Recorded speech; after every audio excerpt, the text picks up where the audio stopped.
अस्सलाम वालेकुम, कैसे हैं आप? उम्मीद है आप जहाँ भी होंगे खुश होंगे। तो आज आपके लिए लेके आए हैं बहुत ही इंफॉर्मेटिव वीडियो। तो मेरी आपसे गुजारिश है कि व्लॉग स्टार्ट करने से पहले प्लीज़ मेरे चैनल को सब्सक्राइब कर लें, लाइक करें। तो स्टार्ट करते हैं जी आज का व्लॉग। जो विजिटर के बारे में है ज़रूर सुनिए, बहुत इंफॉर्मेटिव है जो यहाँ पे आ रहे हैं। ठीक है, तो जनाब सबसे पहले आ जाता है कि विजिटर वीज़ा। ठीक है, बहुत सारे लोगों को पता नहीं है कि 10-15 लाख खर्च करने की ज़रूरत नहीं है आपको। यूके दे रहा है आपको 10 साल का विजिटर वीज़ा। आप जब चाहें यहाँ पे आ सकते हैं। इसमें ना तो एज लिमिट है और ना ही जो है आपको स्पॉन्सरशिप चाहिए। और ये वीज़ा जनाब जो है, इसके लिए अगर आपकी 60 साल 70 साल आपकी एज है तो भी आप यहाँ पे आ सकते हो। और जो 60-70 साल के बुज़ुर्ग होते हैं, उनको बुज़ुर्ग तो नहीं मैं कह सकती, 60 साल के बंदे जो हैं वो ठीक ठाक चलते फिरते हैं, अच्छे खासे होते हैं। लेकिन टेस्ट पास करना उनके लिए डिफ़िकल्ट जो है ना वो हो जाता है सम टाइम। तो इसमें भी किसी टेस्ट की ज़रूरत नहीं है। बेशक अगर वो पढ़े लिखे ना भी हों तो भी उनका काम चल जाता है। तो ये है क्या, इसकी डिटेल आज आपको देते हैं जी। ये टूरिस्ट वीज़ा, तो इसके लिए आपको जो टूरिस्ट वीज़े की जो फ़ीस होती है वो 10,000 से 80,000 तक की है।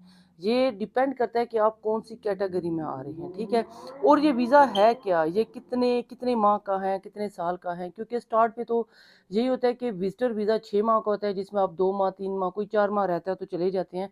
लेकिन ये विजिटर वीज़ा जो गवर्नमेंट आपको दे रही है, ये कोई 6 माह का है, कोई 2 साल का है, कोई 5 साल का है, कोई 10 साल का है। ठीक है, 5 साल का मुझे सही पता नहीं कि 5 साल का है, लेकिन कुछ लोग कह रहे हैं कि 5 साल का भी है, लेकिन 10 साल का कन्फर्म है। और जो 10 साल का है ना वीज़ा, उसके लिए आप इकट्ठे 6 माह यहाँ रह सकते हो विद अपनी फैमिली। ठीक है, अपने बच्चे, अपने मियाँ बीवी जो है ना वो रह सकते हैं इधर 6 माह इकट्ठे यूके में। लेकिन डिपेंड करता है कि आप कौन सी कैटेगरी में आ रहे हो।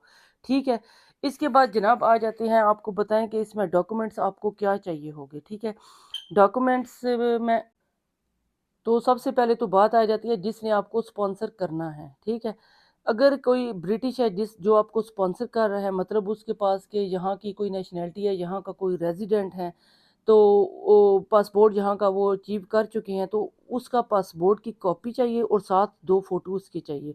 और इसके साथ P60 जो साल आप कमाते हो ना, तो साथ जो है वो आपको पे स्लिप देते हैं P60 की। P60 आपका चाहिए, उसके साथ जो है कि आपने साल में कितने पैसे कमाए हैं। ठीक है, इसके अलावा आपका P45 फॉर्म होता है, वो आपने साथ लगाना है इसके साथ। और अगर वो सेल्फ एम्प्लॉयड है तो इसका अकाउंट लेटर इसके साथ लगेगा।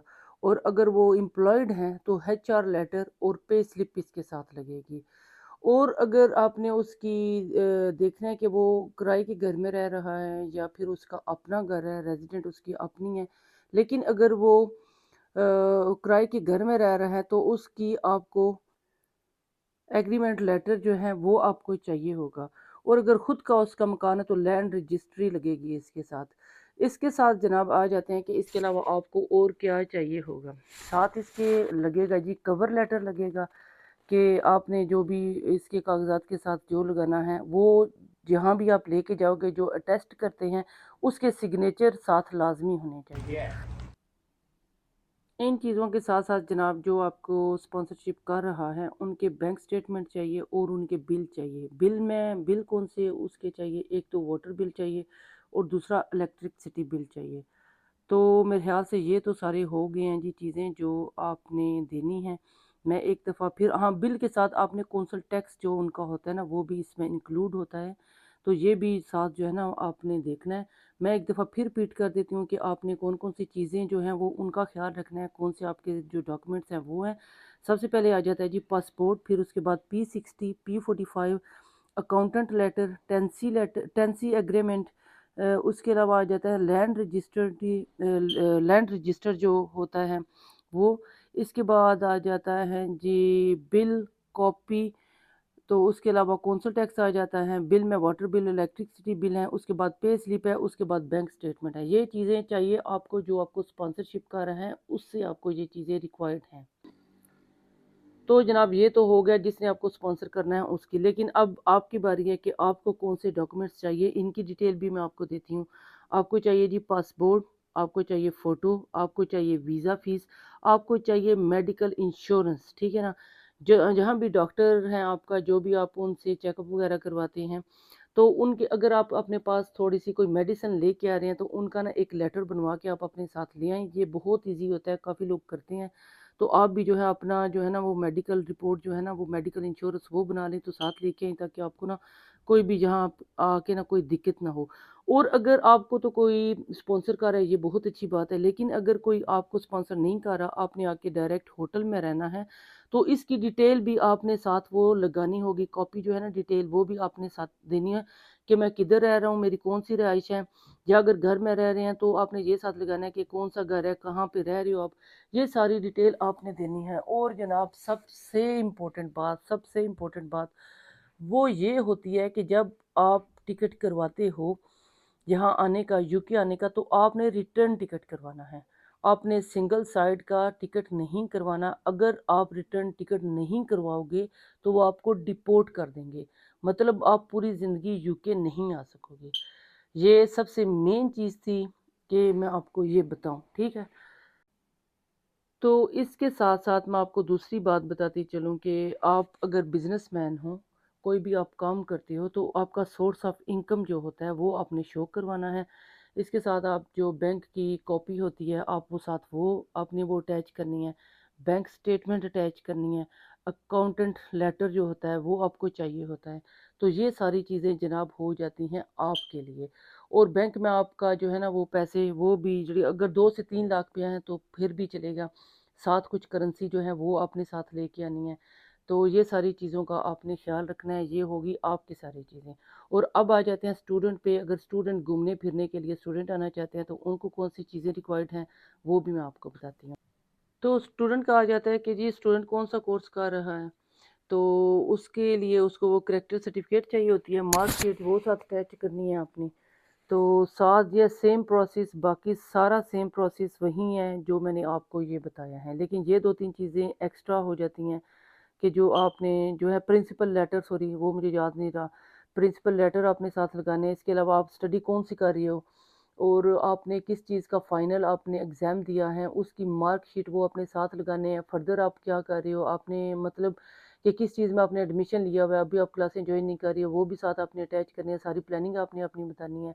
स्टूडेंट क्या कर रहे हो, फ्यूचर प्लानिंग क्या है, सब कुछ ये सारी चीज़ें आपने सारी लगानी है। और जो प्रोसेस मैंने बताया कि जो डॉक्यूमेंट्स मैंने बताए हैं, वो सारे साथ आपने अटैच करने हैं।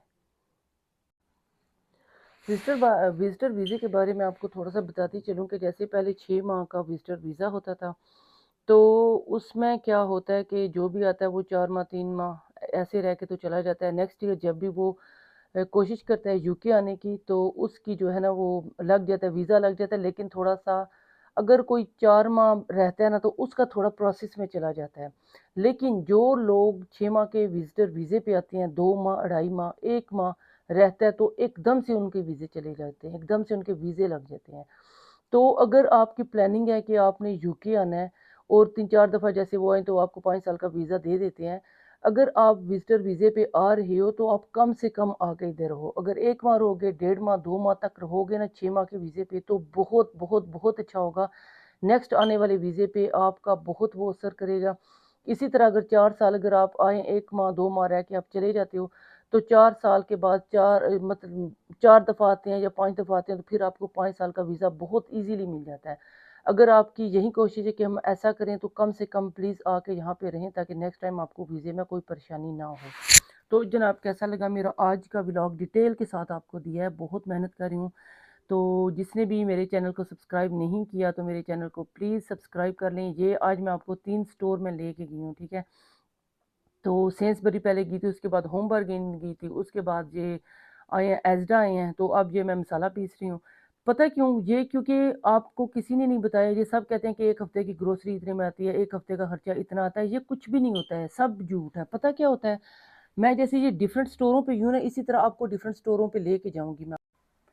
तो डिफरेंट स्टोरों पे जाते हैं, कहीं पे हमें ग्रोसरी सस्ती मिलती है, कहीं पे हमें नाश्ता सस्ता मिलता है, कहीं पे आपको टिश्यू मेडिसिन सस्ती मिलती है। ये कैसे कहाँ से मिलती है, ये भी आपको मैं स्टोर में लेके जाऊंगी, भी किसी दिन व्लॉग बनाऊंगी। तो आपको लेके दिखाऊंगी, बताऊंगी कि कहाँ कहाँ से ये चीज़ें सस्ती मिल जाती हैं। ठीक है, तो कैसा लगा मेरा आज का व्लॉग मुझे कमेंट्स बॉक्स में लाजमी बताइएगा, और जिसने मेरे चैनल को सब्सक्राइब नहीं किया प्लीज़ मेरे चैनल को सब्सक्राइब करें, लाइक करेंगे। मिलेंगे नेक्स्ट इन्फॉर्मेटिव वीडियो के साथ, तब तक के लिए अल्लाह हाफिज़।